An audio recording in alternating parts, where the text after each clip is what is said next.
Ciao, welcome back to Geriatric Alpha Runt Productions. My name is GARP, here across all the major platforms of YouTube, TikTok, Instagram, Facebook. I got the kids helping me out doing some optimizing on this, so hopefully we'll get to 1,000 subscribers, get some people to promote our stuff, and who knows where this will go. So what I want you to do is like, subscribe, or share if you're watching this. Do me a favor, will you? Today I got a special guest. Matt Zissler is here. How are you, Matt? Doing well. Thanks for having me. Good. Let me move this down just a little bit so your face isn't so covered up there. Perfect. I know Matt from Jiu Jitsu. That is how we met. It seems to be the genesis of a lot of the relationships I have on here with my friends. That is through Jiu Jitsu, because I find that I have a lot of things in common. Obviously, we're going to spend our first section today in episode number 14, section 1, talking about Jiu Jitsu. And I guess the first place to start is where did your journey begin? How old were you? Where did you start? All that good stuff. Nice. So I started in 2017. Okay.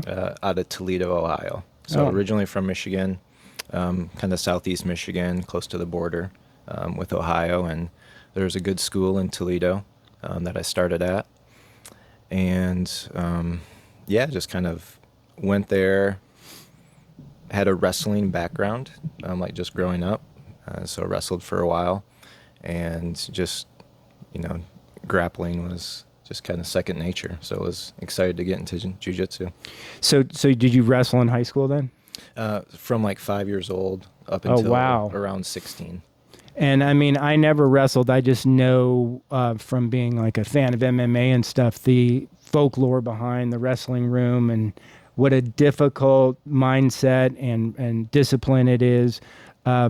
Did you feel as if your wrestling experience helped to shape who you are today at all? Or? I mean, being in like cutting weight, right? Like grinding out workouts, drilling, like just repeating on the drills, like all that stuff, I think impacts you like as you go through life. I can imagine, because I mean that kind of discipline, not everybody can do it. It's a really hard thing. Now that you have sons, how many sons do you have? 5. Any daughters? No daughters. Holy moly. Okay, and so I can assume that there's a lot of wrestling going on around your house. Yeah, I mean, of course. Yeah, the boys are always, trying to see who's top of the pecking order. And, they like wrestling with Dad, too. What's the age top to lowest? So we go 14 down to 4. Wow. Okay, that's quite a age discrepancy there. So obviously then growing up wrestling, especially back in the Midwest, where, I mean, again, I'm only speaking from my novice ideas of what I think wrestling is, but like the whole Midwest, Iowa thing is like a really big deal. How did that help you going into your jiu-jitsu journey then? Because I know it's very different, but I mean, gosh, understanding just weight and things like that has got to help. Yeah, there's positional, like getting to dominant positions and being able to hold pins. Mm-hmm. I think wrestling helps a lot. You also bring a lot of bad habits. I think where you're in danger, or you're putting yourself in danger, like extending arms or like extending your neck, things that in a wrestling match would be okay, but in jiu-jitsu you're going to get an arm bar or you're going to get strangled. Right. When you do them. Right. So when you started in 2017, you were not a young guy then, really, because how old are you right now? 45. Okay, so approximately 37. I mean, yeah, you were older. I mean, by terms of what an athlete is, 37 is an older guy. Way past my prime. Right, yes. For sure. And so you had been dealing with a lot of the problems that all the old guys do then, is that you're in there with the younger, stronger, more eager guys in class and stuff like that. Everybody can see right now you're injured, and I want to save that, I think, and I don't know necessarily if we need to for the next section, but just not quite yet. because I'm trying to stay on track with your jiu-jitsu journey. So that made you, in your late 30s. Here you are coming in as a white belt, having wrestling background.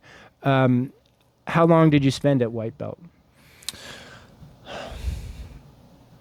Less than 5 months. Okay. Yeah. And obviously that's because your skill set was so good. Most of the time people spend a couple of years at white belt, unless you're one of the white belts who comes in and is just killing the blue belts and the purple belts, and they need to promote you just for sanity of everyone. This school had kind of a unique transition from white belt to blue belt. Is if you competed in a tournament as a white belt and you won, it was automatic blue belt. Okay. And so cool. I didn't necessarily know the jiu-jitsu I should have known to get my blue belt, but in a competition, just the way that they did it, I was able to get a blue belt that way. So it was probably too soon. I spent a long time at blue belt learning jiu-jitsu. How long was that? 5 years. Oh, wow. Okay. And did you have any breaks in between there, or? I had one kind of extended break where my knee was bothering me. And so that was like 8-9 months that I had to just kind of take off just to heal that up. So did you come to Texas then as a blue belt? As a blue belt. Okay. Mm-hmm. And so, obviously it's kind of almost not necessarily starting over, but everybody's got to learn you and what you're all about. So just for everyone out there, and I mean, it sounds like I'm kind of kissing your ass here, but your jiu-jitsu is very good. Obviously now you're a brown belt, so it's not surprising that it's good, but I mean, it's always been good. And so your stature is not like the guys that are in our gym oftentimes are 200-pound plus guys. So we're dealing with big, strong dudes all the time, whereas I don't see you in that same level of giantness, but I see you in the same level of skill. So how has that been for you to be in a gym with such large bodies? Has that been a good thing, or has it been maybe a detrimental thing? I mean, your jiu-jitsu certainly hasn't suffered from it. No, you have to train with guys who are much larger than you. So I'm 180 pounds, so I'm definitely not the biggest guy in the gym. You just have to learn how to train with them. It's a little different, right? So you have to hold a pin different, or maybe you don't hold a pin. Maybe you want them to move a little bit more. So it's just learning the way to like connect to them and interact with them inside the training session. Right. And we have a lot of people who are good partners because they understand they're larger. I'm sure that, even when you're rolling with somebody who's like Victor, they're working with you the right way, because it's impossible to keep up with somebody that large and skilled. But what has been can you share with me maybe a secret in your jiu-jitsu journey that helped to get you to is there any like insights that might be of help to us, a pearl of wisdom? Don't want to put you on the spot. Yeah. I'm just looking for, now I'm going to start like duck hunting a little bit and just seeing where I can go with our interview here. So to excel, like learning, or so what if you don't mind sharing your game a bit, like what's your favorite thing to do? Where do you find that maybe, since again not being a larger guy, that you're able to excel against some of the larger guys by maybe going to a certain type of choke? Is there any like things that you might be able to share? Just a strategy. A strategy, sure. Yeah. That would be maybe a good way to put it. Just getting to the back as soon as possible. Yeah. Okay. All right. And so obviously by getting to the back, we're looking for chokes mostly, right?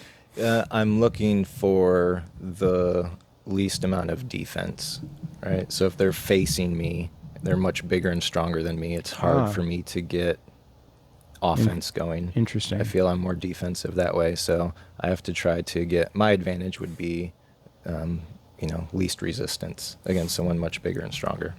Well, and that makes sense because, I kind of feel like in my novice journey here to this point that getting to a choke is a better place for me than trying to get an arm. And maybe it's also because I'm tentative and I don't want to hurt someone. It's like I'm oftentimes a little gun shy to really grab that arm bar. But without a doubt, it seems like chokes are a place where you can even submit a big guy from. If you can get the choke on right, you can get a tap. Yeah, I normally don't even attempt joint locks on someone bigger and stronger than me. See, now I like hearing that because this is the kind of stuff that you don't really get to hear too much. And I mean, I guess I feel that way. I never really had thought about it or verbalized it, but I mean, it's kind of silly sometimes to do some of that stuff on somebody who's a lot bigger and stronger. I mean, I find that even with somebody who's a lot bigger and stronger, I don't really like to be in the mount because I feel like it's a hard place to stay sometimes. Unless you can get high on them, it's like it's a difficult place to be. As far as then not being a big person, do you rely on speed at all? Or is that kind of like it's the young man's game that you don't even really think about at this point? Probably more than I should. I like to think that I rely on connection more than speed. Okay. And controlling. Even being smaller, you can still control, legs, hips, head. You can control movement, your partner's movement, using Jiu Jitsu, right? So hopefully I'm not using too much speed. So in holding someone down, do you do no-gi at all also, or mostly gi? Occasionally. Okay. And I mean, I find I like to be in the gi, and it's just more comfortable for me. But when you're trying to hold someone down, it sure helps to have sleeves and stuff, huh? For sure. Yeah. Now, have you competed since you've been in Texas here, or is that something that you were doing in just back east? Or Yeah, no, it's been probably two years or so since I've competed. And so then that means that you're definitely have competed then in your post athletic prime, so to speak. Did you feel that fight or flight, that fear, that excitement that only comes from being in front of people watching you compete? Initially, like the first maybe two competitions, definitely had that. I think on my last competition, I didn't really put that pressure on myself. I had just been promoted to purple belt, and so I was like expecting to compete as a blue belt, and so I came in at purple belt, and so I didn't feel the pressure because it was like brand new, kind of that brand new level. But yeah, initially for sure. I love hearing that because that's exactly where I'm at in my journey right now. Is like, I've competed 3 times as a blue belt, and then I've been promoted to purple belt, and it's kind of been in my mind that I'm ready to retire. I didn't enjoy competing. I mean, like, it's so funny because going to Round Rock and competing with like the guys on the team, it's like the different ways people handle it. Really thankful to like have been in the bullpen with Kent Myers at the last one because he was just having a good time, smiling and enjoying it. And he does a lot of competitions. So, and I was just shitting my pants, going, "Why am I doing this? Why am I putting myself in this position again at 55 years old? I don't need this." Of course, after it's done, it felt great and all that fear was over with. But hoping that now that I'm a purple belt that I can take some pressure off and start to enjoy it again. Because, I mean, just ratting myself out, because I know that I'm not supposed to say this. It's not that I was chasing a belt, but I knew that I was ready to be promoted. And I wanted to be promoted. So now I feel like now that I can really focus on just learning again and being a nail, because I'm certainly, no, I'm not any really better than I was 2 weeks ago when I was a blue belt. It's just that I can really focus on realizing that this is going to be like this now for 3 years, and I can try and get better, and I can go into a competition and know that I'm not supposed to win maybe. But I'm hoping I'm gonna get that, because I feel like I've gotten a little relief by getting the promotion. Does that make any sense to you? I mean, It does. And I think for me, when whenever I stopped like worrying about my belt, Mm-hmm. then I enjoyed jiu-jitsu a lot more, just overall, Mm-hmm. competition wise. And then just kind of, hey, on like my goal is not the belt. Right. It's just coming in. Hey, can I come in 2 or 3 times a week? Hopefully stay injury free, right? Right. Just enjoy being around like the people at the gym, Right. and like it's a fun hobby, right? It's sometimes we can put too much pressure on ourselves when it's really just like I go in there for like this is how I relax. It's like I go and do jujitsu. I love hearing you say that because I remember once we were talking about our kids and you were sharing with me that you said to your son that, hey, this is supposed to be fun. And I tried to bring that message to my own son, but I think the message got brought to myself. You know what I mean? It's supposed to be fun. And sometimes it's not fun. So it's like, why is that? It's because I'm, putting too much pressure on myself, worrying about winning or losing in practice, things that are foolish. Because the truth is, I'm not chasing belts. If I could ever become a black belt, that's great. But I mean, I'm in reality that I'll be 70 years old and it'll be like, a charity black belt. Like you're as good as other 70-year-old guys who are doing this. It's Sure. you're not going to be like a real black belt competing against 25-year-old guys, at my same weight or something like that. So obviously for me, there's been so many benefits to jiu-jitsu outside of the things that we've talked about, specifically creating new friendships. I mean, even doing this podcast, it's enabled me to like bridge some friendships. I had a lot of topical friendships with guys in the gym, but like, spending this couple hours with people really helps to create friendships. But also in business, it's been helpful, in my personal life and my relationships because, getting back into shape, it helps you mentally to have a good attitude. And, the benefits with my son and having this in common, even though he's not doing it anymore right now. I hope that he will later. We still wrestle and we do this together. So I can imagine that you probably feel the same way. Can you share with us maybe some of the other ways that jiu-jitsu helps you? Sure. I'll go back to your black belt though, real quick. Please. Is I wouldn't even I wouldn't think of that as like a charity black belt when you do get it. Like it's your journey like through jiu-jitsu, and you're going to be way better than you were when you started as a Fair white enough. belt. Sure. And it's an indication that you've improved to that level. And comparing it against a 25-year-old competitor, not a good thing to do. Sure. So I'd just say like it won't be a charity black belt when you get it. Fair enough. I appreciate you saying that. Yeah. I almost feel like I have to say that just so people out there don't think that like you know what I mean? Like you're in reality about who you are at 75 years old. Even if you wear a black belt, you're 75 years old. Yeah. Yep. But yeah, how does jiu-jitsu help outside of the academy? Man, I think we could probably talk about that for a while, but some of the things that just pop out, outside of just the physical conditioning and health benefits you get from it, the community, I know that you mentioned that, being humble. We got the Victor setup right here. You roll with Victor a few times, and you're a grown man and you feel like a 10-year-old Reality child. check, right? It's a humbling experience.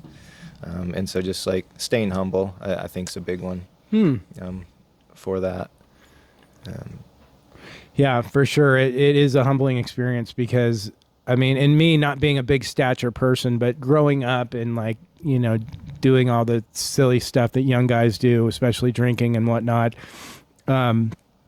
thinking my whole life that I was, even though we had a reality about who I was, I mean, still thinking I was kind of a tough guy. And then going in there at 50 years old and just realizing that, like, man, I don't really know how to defend myself at all outside of a lucky punch. I mean, like, real reality check. And every day it's a humbling experience because, it's a hard thing to do. If it was easy, everybody do it. I mean, there's no question about that. If you don't mind me asking you a little bit about jiu-jitsu with your kids now, are your boys still competing or just one?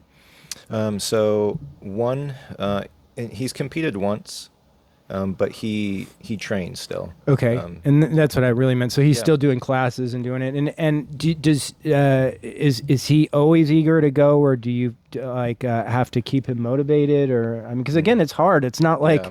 it's a hard thing to do, I think. Yeah, it is. So I have maybe different experiences with. So I have a large sample size of children, right?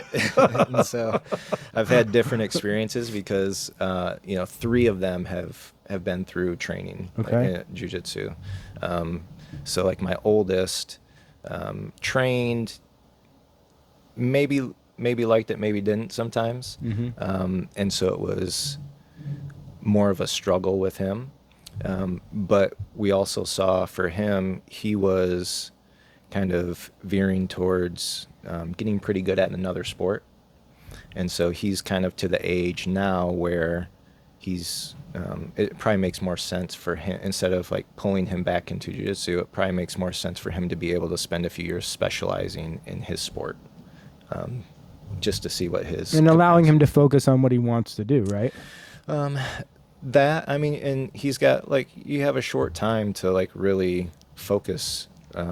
He's 8th grade, so he had success and he runs. He had success in that this year, and he's got 4 years of high school to see like what he can do. And so I think adding something to that right now is probably not the best for him. So I think him being able to specialize in that is good. So that's kind of like one experience. Ezra, who trains, loves jiu-jitsu. The only issues we would run is, hey, maybe he's playing video games or something right before. That's a hard transition. So that's like parenting lesson learned, right? Like don't do that right before class. Man, that damn pad.